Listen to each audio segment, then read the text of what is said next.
Joining me for a look at what's moving markets is Imtiaz Suliman from Sentio Capital. Imtiaz, lovely to have you on with us today.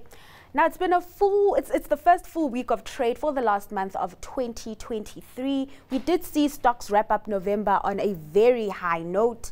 Imtiaz, as we settle into the new month, do you think that momentum can be sustained? I mean, we've already seen somewhat of a blip today. Are we in for a Santa Claus rally? Yeah, thanks, Towling. I think what we've seen so far is that we've had quite a rally year to date. The Nasdaq is up 34%, the S&P 500 up 18%, and the Dow index is up just under 9%. So we've had quite a significant rally, especially concentrated in those tech shares, which have benefited massively. And, you know, we've been speaking about the Magnificent Seven for some time, and that's really carried the market, especially the Nasdaq and the S&P 500 higher. So I think, you know, for the market to move much higher from here will depend on the news and the data that we see, especially around inflation and jobs, as you mentioned. And that's really going to dictate the market outlook from here. We've had the quarterly earnings out of the US, and on balance, they were in line with expectations. But I think, you know, things are getting incrementally tougher just from a macro environment with regards to interest rates that have been moved up quite significantly in the US and around the world. And we've seen inflation starting to come down, but still not yet at the target that the Fed wants it to be at the 2%. So there are a bit of headwinds, and we need to see some very good news for the market to move significantly higher.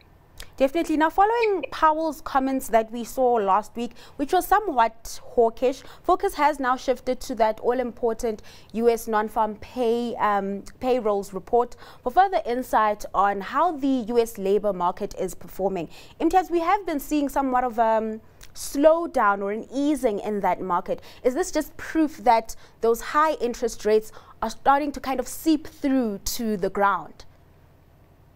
Yeah, I think when you see unemployment levels come down to record lows, you know, the only way from there is up. And we've seen the unemployment levels starting to tick up. It's now at 3.9%. Expectations are for it to still be at 3.9%. But a lot of that will be dependent on the US hiring. And we've seen that you've had a very tight job market in the US with openings, you know, almost double the number of applicants or unemployed. So that is starting to moderate to some extent. But I think, you know, from a trajectory-wise perspective, we are seeing unemployment levels starting to tick up post the lows that we've seen. And, you know, usually when you do see unemployment levels come off their lows, then it's likely that you see a recession. So there's a lot of talk around no recession or soft landing, but I think the jury is still out in terms of where the US economy ends up, and it's too early to declare victory on a no recession scenario. Let's move over to some company news now. First up, we've got Naac. That company is just slipping deeper and deeper into the red, Imtiaz, reporting a loss of 4 billion from a loss of 25 million rand.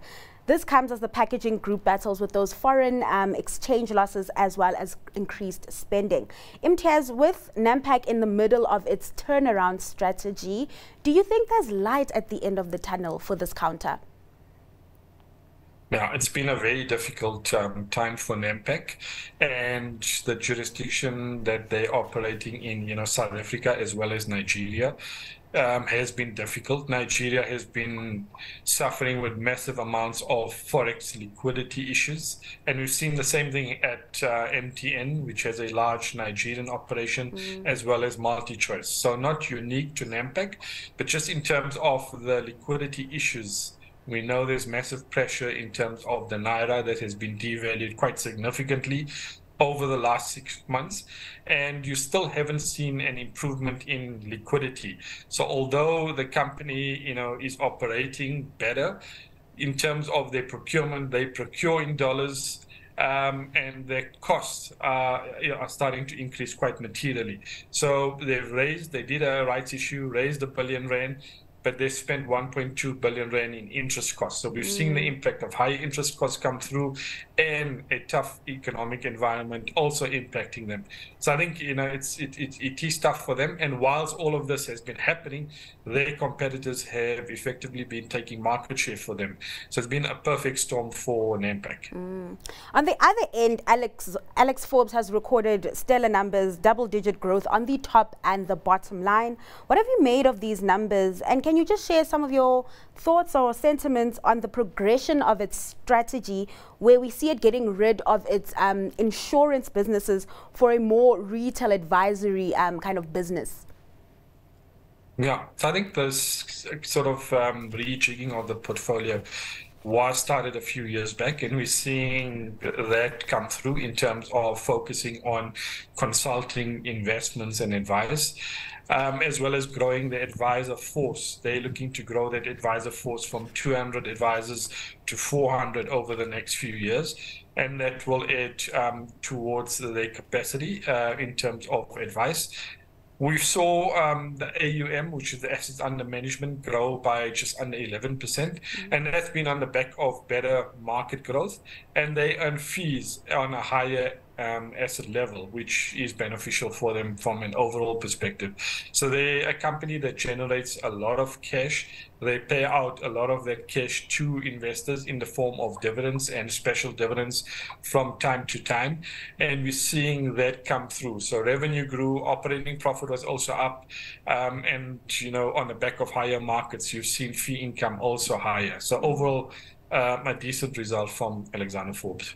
Imtiaz, before I let you go, what is your stock pick today? I'm going to go with Shoprite. I know it's done particularly well, but I still think they're very well positioned to benefit from some of their competitors' challenges. They're still opening stores, growing market share. They've had 55 months of consecutive market share growth.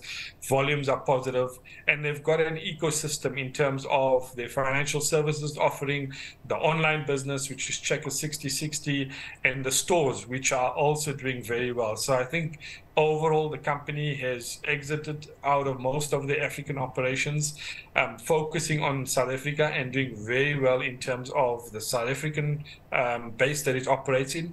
And I think they're well positioned in terms of gaining further market share, as well as benefiting from higher food inflation, which is positive for the likes of a Shoprite. So Shoprite, your pick of choice. Imtiaz, unfortunately, we have to leave it there. Thanks for your time and just taking us through the day's markets action. That was Imtiaz Suliman from Sentio Capital.